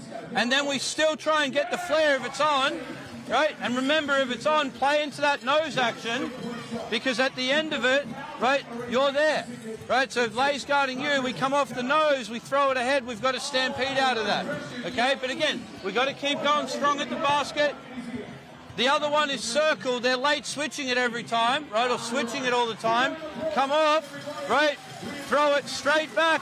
Z, you roll, we've got a high-low because they can't triple switch in time, right? If it's not on, don't force it. Play the next side. When it comes back, you got the big on you, right? Yeah, right? Hey, this is it, right? We need a solid start here, right? But we've got to be brave with it.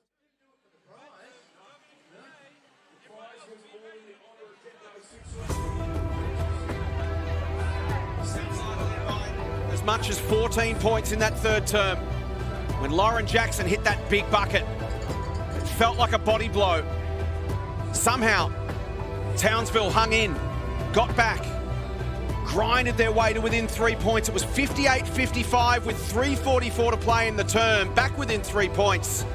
And then Southside finished strongly. The last 6 points of that third term, Laurie, to lead by 9 at the final change. It was impressive from the Flyers. You have to say that's got championship ingredients written all over it when you can stem the flow of momentum, which is exactly what Southside did. Now we'll see if Townsville, you know, Courtney Woods talked about halftime, how fit they were, so maybe we'll see it come to this fourth quarter, and good to see Sammy Whitcomb back on the court to start this last final quarter. Minor premiership up for grabs. Townsville win it tonight, they win the minor premiership. They will finish top. If Southside win tonight, they draw level, but will have the season series by virtue of tonight's win. So effectively, they'll be top. First shot from Russell misses. It was Southside by 7 points at quarter time, 9 points at the half, 9 points at the final change, and that's where we find ourselves right now.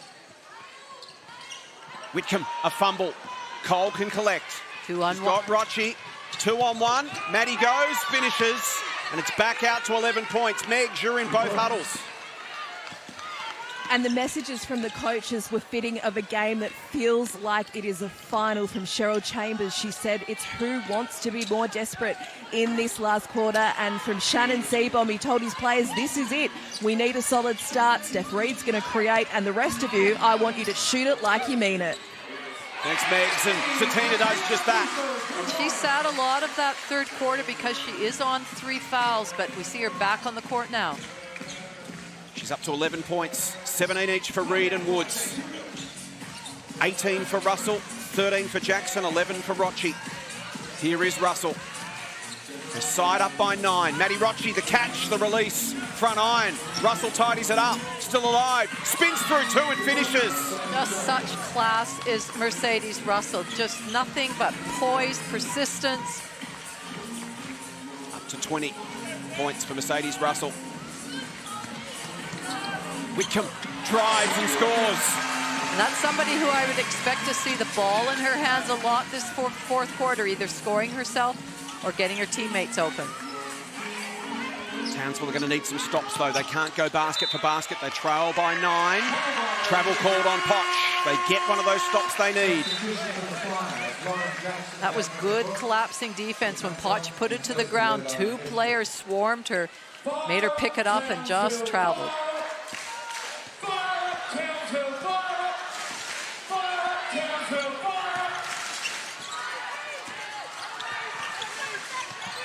Reed to Ruth and back to Steph. Whitcomb, quick shot. That was a good shot. Sammy came off a couple of screens wide open. She had the quick release, we know that, just didn't find the bottom of the net that time. Rochi to Russell to Potch to Jackson. LJ with 13 points tonight. Cole, Mercedes, thought about the give back, hung on to it, then thought about Rochi. Shot clock to 3. Beck for long. Skims the iron and out. Just her 4th shot of the evening for Beck Cole, yet to score. Margin sits at 9. Desperate from Potch. Somehow Woods kept it alive.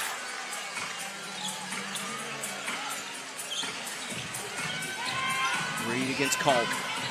Shot clock to 7. Slipping in there is Whitcomb. There's that quick release. Again, it won't go.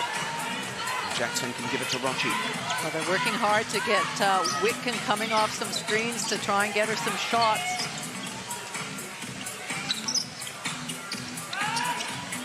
Potch to Russell.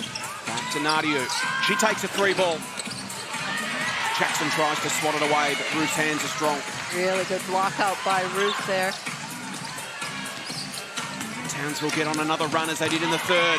Whitcomb tried to bounce past it through to Akuzo. Well played by Russell. Good effort from Rochi to keep it alive after Mercedes lost the handle. Says, okay, everyone looks to settle down. I won't run the point any longer. I know my place. Your ball, Maddie. Jackson, that is Russell's place up at the post. Cole. Beck steps in, draws a crowd. 2 seconds to shoot. Potch drives, off balance. Can't finish, but comes up with her own board. It's stripped. It's a Townsville ball. So all of a sudden, we're sensing, and Meg's made this comment from Cheryl Chambers at the quarter-time break, is the defense has stepped up again. It is great. 15 points apiece in the third term. It's just 19 all since half-time. Yep.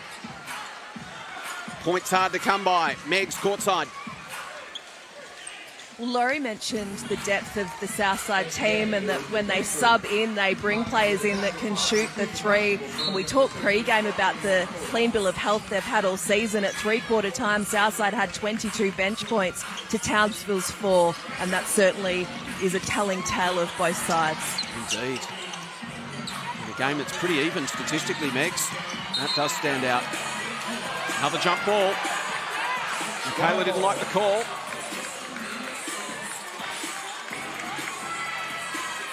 Second chance points tonight, 13-2 in favour of Townsville.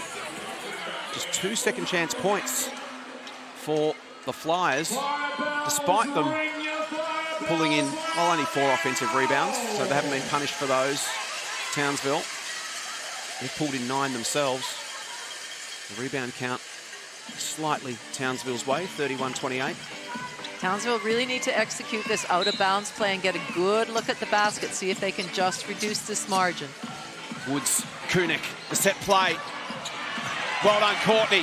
Fights her way through, comes up with the rebound, kicks the ball out. Reed drives, little floater, won't go. Still there, can they keep it alive? Courtney can, and just steps on the line, I think.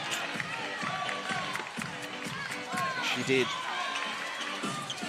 Desperate scrambling offense from Townsville. Well, again, that was a good shot by Steph Reed. You know, probably 75% of the time she'd make that. So they need to keep making it. They need to obviously keep an eye on the score line and the clock, but still plenty of time left in this game. 5.5 to play. Margin sits at 9. Bit of pressure on Rochi, releases Russell. They should have some numbers ahead of the ball. Jasmine Dickey back into the game. Maddie Rochi directs the traffic. Shot clock to single digits for Cole. Over the top to Russell, working on Ruth. Ball knocked loose. Jackson, Cole, 1 second. Beck's got to put it up. Tough shot, off balance. Front of the rim. Good effort from Townsville again defensively. Reed gets rid of Cole. Can go herself. Misses, follows up. At the height of Russell, too much. So the Flyers are doing a good job of forcing Reed to take that mid-range shot. She likes to go all the way to the basket. Is that what they're calling Funky Town? Russell shot short. Follows herself, goes for the reverse, gets fouled. At what point does Southside start managing the game? They sit there 9 points in front at the moment, Laurie, but still plenty of time, 4:42. Right now, are you still in full-on attack mode? Yes, definitely. We saw how in such a short space of time, Townsville came down and got that margin back to 3 or 5 points. So, no, you've got to... The luxury that Townsville have had, and as Megs mentioned, just the depth of the bench, is that if somebody needs a quick breather, they can bring somebody else in. You know, we see Dickey, the influence that she's had on the game. Jackson certainly has, played her minutes coming in and off the bench, so they're fine right now. Southside bench running deep. Akuzo to the corner. Important shot. Won't go. They lead by 11. Led by 14. That margin got down to 3. With 3:44 to play in the third. And since then, they've stabilised the situation superbly. Cole being harassed. Russell, Dickey, they just keep the ball moving. Shot clock to 4. Jasmine sets up. Jackson comes over the top and Russell finishes. That's all you need is a little tap to your partner in crime. Jackson to Russell. They chew some clock, they slow the tempo and they extend the margin. It's out to 13 points. And there's absolutely nothing Steph Reed could do in that situation. That's just pure height out there and experience. Here's Shannon Seabom in the Townsville huddle.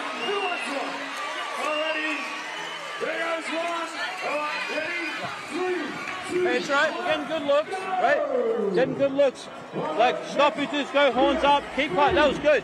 Right, keep playing out of that, it's a good look if that weak side's open, or we can play out of that grenade action as well, right? Let's go 3, right? Woody, you curl, so Alice, you get the catch, Steph here, right? Woody, you curl it, right? Ruth, come back up, right? Throw it. Alice, you go through. Now, dribble it at Steph. See, set the screen. Woody, come into the screen. Attack. And then, like, if it's Mercedes, set the screen on her, and then pop. We'll see if we get you open, right? Here we go. Fire. Good job. This timeout brought to you by Ford Aussie Hoops, the perfect introduction to the world of basketball. For kids aged 5 to 10, visit aussiehoops.basketball to register. Laurie Chiswick. Well, just looking at that timeout and listening to Shannon, and I could see Sammy Whitcomb. We can see her on screen just in that top left-hand corner. I'm a little bit surprised she's not on the court because she does great things at the end of a game, great decisions. She can handle the ball. So just an interesting strategy. 3 for 12 from the field tonight, 1 for 7 from three-point range for Sammy. But she is a game changer in a hurry, and they need that now. They're down by 13 inside 4 minutes. Time starting to become a factor. Need to be efficient on offense. Ruth looking for an option. Jackson, good defense. Ball still there. Second opportunity for Ruth. Can she finish? She draws a foul. Well, prior to that little steal there from Townsville, Southside played great defense in forcing a contested shot, but Michaela Ruth just did not give up. She went after her old board. She came up with it, second chance shot, and was fouled. Speaking of Southside, Megs was in their huddle. And defence was certainly a message from Cheryl Chambers there, and a focus for this final 3.5 minutes. She wants to see them get on the boards. We've talked about the depth all night. Leilani Mitchell has been a generaless for Southside in this back end of the season, and she's having a deserved break on the bench, maybe for the next couple of minutes. The side leads by 12 with 3:40 to play. Maddie Rocci. The Rocci-Mitchell 1-2 punch has been fantastic. Well done, Akuzo. Read it beautifully. Works it with Reed. Feels like a big bucket for Townsville. Well, it does. It's just that little bit of extended pressure, and Akuzo read it beautifully to come up with that steal. So a little burst of energy. This is the moment for Townsville if they are to make a late run. So Southside will be conscious of not doing that. Turning it over and giving the Fire another look. Just have to say it is not Beck Cole's night tonight. Ricocheted off Mitchell and out. Beck takes a seat. It's a 10-point game. The time is now for Townsville.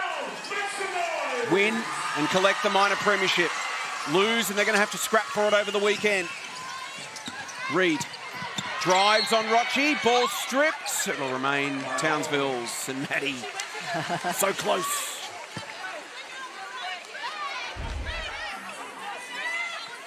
Having that 1-2 punch, you mentioned the combo tonight. They both started, Rocci and Mitchell.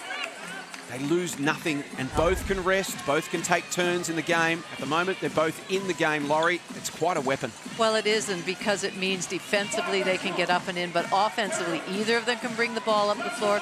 Either of them can swing into that shooting guard, that 2 spot. They're both great shooters from outside, so it really is a 1-2 punch for Southside. Just over 3 minutes to play. Did Townsville have another run in them? They Came from 14 down to get within 3 in the third term. This big crowd just waiting to explode. Can Townsville give them something to get excited about? Reed, Roof, back to Steph. Shot clock to 7. Can she make something happen here? Will she take on Jackson? The reverse is good. Steph Reed, a reverse over the hands of Lauren Jackson. Thank you very much. Back to 8. Important bucket here for Southside. To just keep Townsville at arm's length. Dickey to Russell. Shot clock to 7. Maddie Rocci. Will she take on Akuzo? Stuck in the corner. Russell. Shot clock. Well, that's the stop that they needed. Really good defense, switching, aggressive. They are within 3 possessions with 2:24 to play.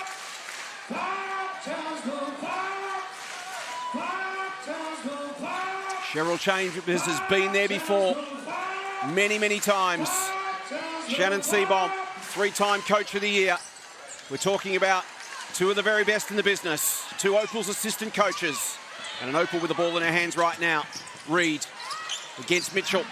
Loses the handle. Big ball here for Southside. Just a little bit of over-dribbling by Steph Reed in that instance.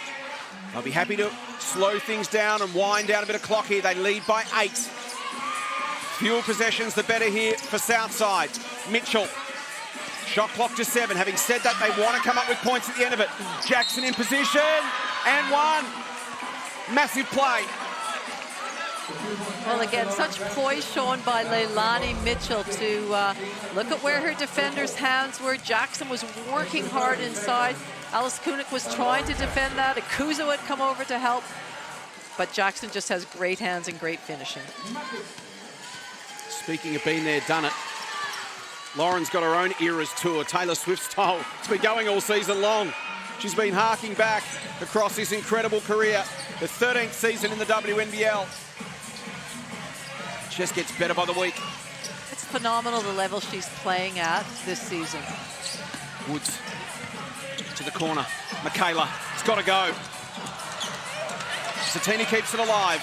11-point game. Needs some buckets to drop in a hurry. And 1 for Alice. That's what they needed. Can get it back within 8 points, so she'll go to the line to shoot the extra. Well, those second chance points are really piling up, and these last couple of minutes, minute and a half, Southside have to really lock in and block out defensively. 80% free throw shooter across her career, and she makes no mistake. Fire still alive. 8-point game with 90 seconds to play. Cheryl Chambers, eyes wide. Well, they need to really look at shot clock management. Dickey. The pressure will come from Townsville to try and force a turnover. You see Sammy Witt come back on the court. Dickey drives, and there's the block. Some quick points needed here for Townsville. They lead by 8. Roof hangs onto it. Whitcomb to the corner. Woods, not quite. And Jackson in great position to pick up the board and slow things down. It's been such a professional performance. Rocci steps through traffic. Mitchell in no hurry. Foul me if you like. Now Jackson. Dickey. They're playing keepings off. They throw it away. 3-possession game, 43 seconds.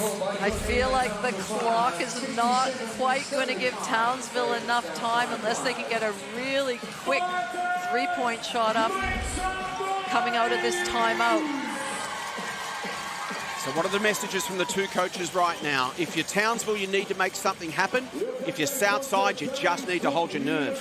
Well, Townsville, if you look at that score line there, they need a couple of 3s and a 2, so it's going to be a matter of getting a really quick look at the basket and then fouling straight away. And for the Flyers, they have to know that the clock is on their side, so that they want to make sure that they're well, if you can get it into the hands of your best foul shooters, that's the goal. But otherwise, move it around. Don't let them foul you. But if they do, go to that foul line with confidence. But definitely the clock is in favor of the Flyers. Both teams with 3 fouls to give. Yeah. We won't go inside the huddles in the final 2 minutes of the game out of respect for the two coaches.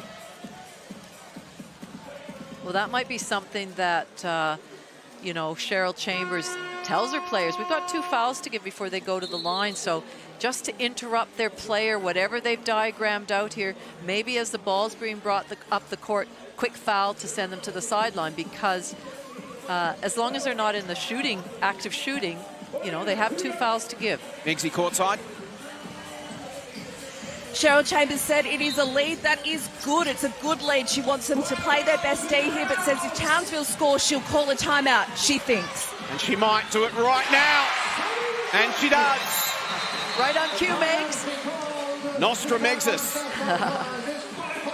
5-point game. That does change the equation, Laurie. Only 5 seconds off the clock.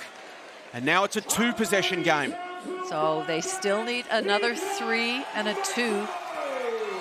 I think they really have to foul, because Southside can work that ball around 24 seconds, only leaving 14 seconds left. So they need to try and foul straight away. So try and deny the inbounds pass. If you can't get it, foul straight away.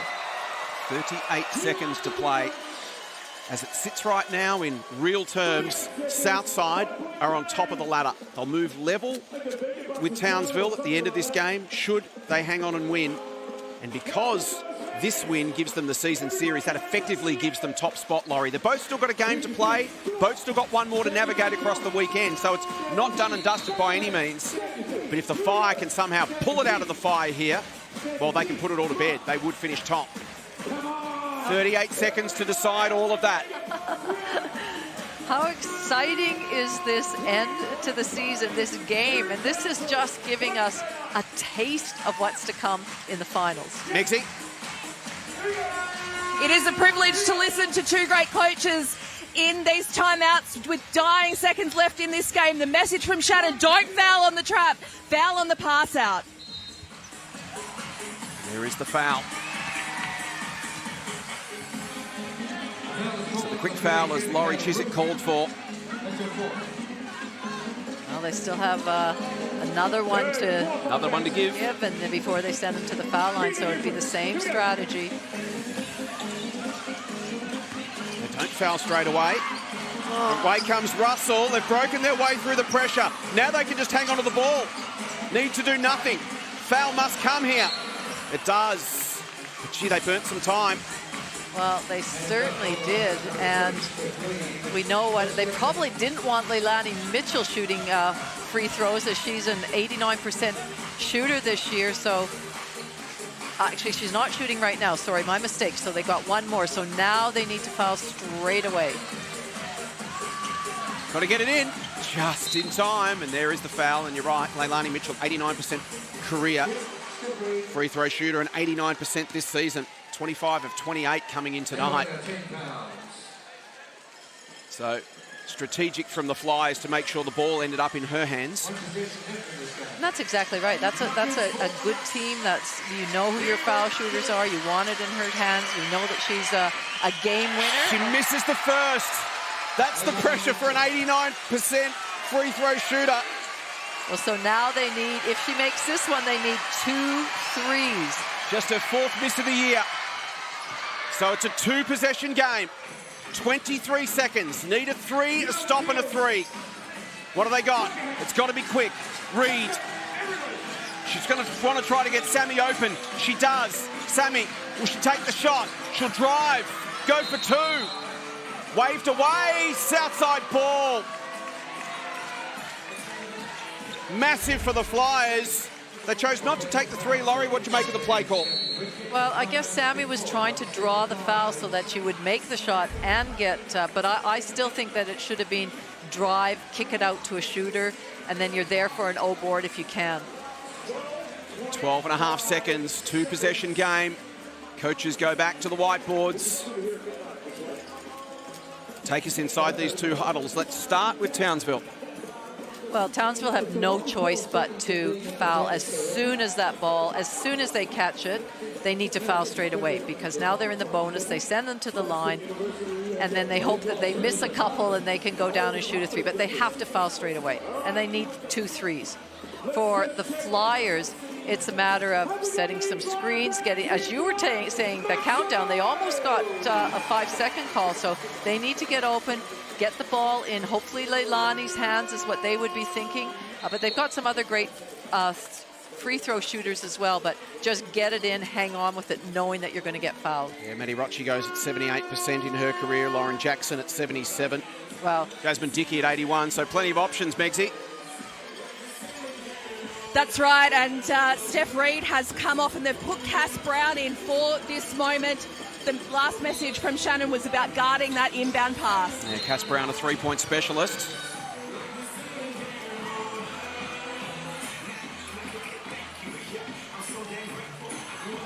Has Hatina crossed the plane here? I think that's what the call was, that on that out-of-bounds play that she crossed the plane, and that's a technical foul. Correct. Oh, no, it's Michaela Roof. Yeah. Michaela Roof has, in her anxiety to try and get there and force, she's actually stepped out of bounds, which, as you say, is a technical foul, Laurie, and can effectively end the game.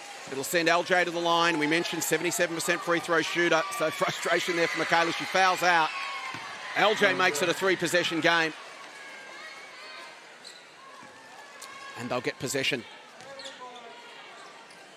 So you can see what they're trying to do. They're just trying to stop Mercedes getting an effective inbound, but in the process, they can't step out of bounds. So she launches it to the far side. Do they foul Leilani Mitchell? Final seconds. Jackson could either take the shot. No one's fouling her. Wow. And the race for the minor premiership will go all the way to the final game of the regular season. Southside claim the season series over Townsville. They join the Fire at the top of the table with 1 game to play.